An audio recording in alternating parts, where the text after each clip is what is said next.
হরমুজে ওয়াশিংটনের একতরফা সিদ্ধান্ত বিশ্ববাজারে নেতিবাচক প্রভাব ফেলবে, উদ্বিগ্ন ক্রেমলিন। হরমুজ প্রণালীতে নৌ অবরোধ বৈশ্বিক বাণিজ্যের জন্য চরম ক্ষতিকর, ইইউ প্রেসিডেন্ট। প্রতিরক্ষা ও কৌশলগত অংশীদারিত্বে একযোগে কাজ করবে সাউথ কোরিয়া ও পোল্যান্ড। ইউরোপের হালনাগাদ ও বৈচিত্র্যময় খবরাখবর আপনাদের সামনে এক নজরে তুলে ধরছি আমি নূর।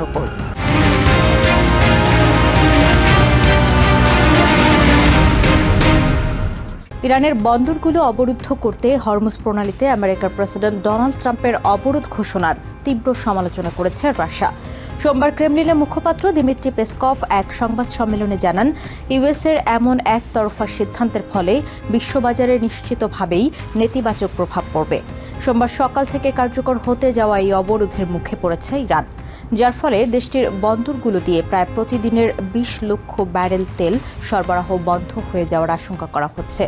এই পদক্ষেপকে আন্তর্জাতিক অর্থনীতির জন্য একটি বড় ঝুঁকি হিসেবে দেখছে ক্রেমলিন।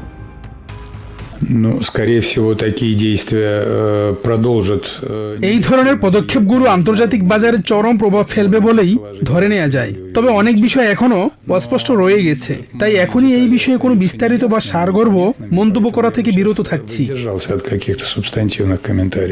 হরমুজ প্রণালীতে নৌ অবরোধকে বৈশ্বিক বাণিজ্যের জন্য চরম ক্ষতিকর বলে অভিহিত করেছেন European Commission president Ursula von der Leyen. সোমবার ব্রাসেলসে আয়োজিত এক সংবাদ সম্মেলনে তিনি জানান, যুদ্ধের প্রভাবে ইউরোপের জ্বালানি আমদানিতে বাড়তি খরচ হয়েছে প্রায় 22 বিলিয়ন ইউরো। চলমান এই পরিস্থিতি নিয়ন্ত্রণে সদস্য দেশগুলোর মধ্যে তেল ও গ্যাস মজুদের বিষয়ে সমন্বিত পদক্ষেপের উপর জোর দেওয়া হয়েছে। এ লক্ষ্যে আগামী 22 এপ্রিল জ্বালানি মূল্য নিয়ন্ত্রণে বিশেষ প্রস্তাবনা পেশ করবে কমিশন, যা পরবর্তী ইইউ সম্মেলনে চূড়ান্ত আলোচনার জন্য উপস্থাপন করা হবে।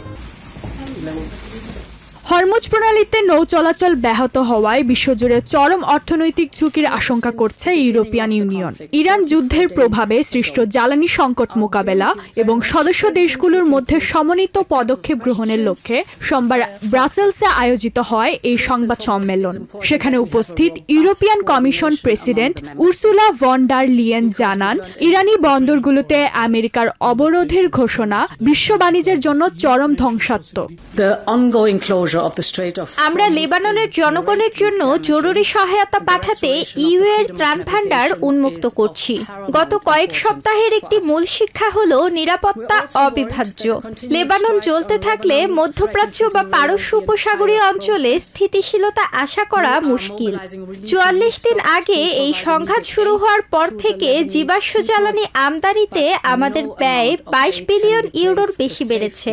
আমরা সকল পক্ষকে লেবাননের সার্বভৌমত্বকে সম্মান জানানো এবং সম্পূর্ণভাবে যুদ্ধবিরতি কার্যকর করার আহ্বান জানাচ্ছি। এদিকে চলমান উত্তেজনা সামাল দিতে সদস্য দেশগুলোর মধ্যে জ্বালানি মজুদের বিষয়ে সমন্বিত কৌশলের উপর জোর দিচ্ছে ইইউ। বিশেষ করে তেল ও গ্যাস মজুদের ক্ষেত্রে দেশগুলো যেন একে অপরের প্রতিযোগী না হয় তা নিশ্চিত করতে চায় ব্রাসেলস। আমরা ইইউ জুড়ে সদস্য দেশগুলোর গ্যাস মজুত করার বিষয়টি সমন্বিত করার উপায় খুঁজছি। সেই সাথে আমরা এটিও নিশ্চিত করব যে সদস্য দেশগুলোর গৃহীত জরুরি পদক্ষেপগুলো যেন আমাদের একক বাজারের উপর কোনো নেতিবাচক প্রভাব না ফেলে। এছাড়া এই সংকট মোকাবেলায় আগামী সপ্তাহে জ্বালানি মূল্য নিয়ন্ত্রণ সংক্রান্ত বিশেষ প্রস্তাবনা পেশ করবে কমিশন, যা পরবর্তী সপ্তাহে সাইপ্রাসে আয়োজিত ইইউ নেতাদের অনানুষ্ঠানিক সম্মেলনে চূড়ান্ত অনুমোদনের জন্য তোলা হবে। দীর্ঘমেয়াদী সমাধান হিসেবে এখন জীবাশ্ম জ্বালানির বিকল্প খোঁজার উপরও গুরুত্ব দিচ্ছে ইউরোপ। ইশরাত জাহান, টিভেন 24 নিউজ ডেস্ক। প্রতিরক্ষা ও মধ্যপ্রাচ্য সংকট মোকাবিলায় একযোগে কাজ করার অঙ্গীকার জানিয়েছে সাউথ কোরিয়া ও পোল্যান্ড। সোমবার সিউলে সাউথ কোরিয়ার প্রেসিডেন্ট লি জে মিয়ং এবং পোলিশ প্রধানমন্ত্রী ডোনাল্ড টাস্কের মধ্যে অনুষ্ঠিত বৈঠকে একটি বিস্তৃত কৌশলগত অংশীদারিত্ব চুক্তি স্বাক্ষরিত হয়, যেখানে প্রতিরক্ষা সহযোগিতাকেই সবচেয়ে বেশি গুরুত্ব দেওয়া হয়েছে।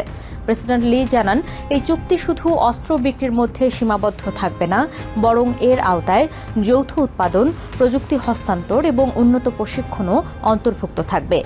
এছাড়া মধ্যপ্রাচ্যে চলমান যুদ্ধের প্রেক্ষাপটে বৈশ্বিক সরবরাহ ব্যবস্থায় স্থিতিশীল রাখার উপর গুরুত্ব আরোপ করেন প্রেসিডেন্ট লি। অন্যদিকে ডোনাল্ড টাস্ক বলেন, নতুন ভূ-রাজনৈতিক স্থিতিশীলতা এবং দীর্ঘস্থায়ী বিশ্ব শান্তি প্রতিষ্ঠায় সব দেশের ঐক্যবদ্ধ হওয়া জরুরি। এক নজরে ইউরোপের আরও নানা খবর পেতে চোখ রাখুন টিভিএন 24 নিউজ নেটওয়ার্কের ইউটিউব ও ফেসবুক পেজে। নিউ ইয়র্ক থেকে সম্প্রচারিত টিভিএন 24 টেলিভিশন বিশ্বজুড়ে বাঙালির কণ্ঠস্বর।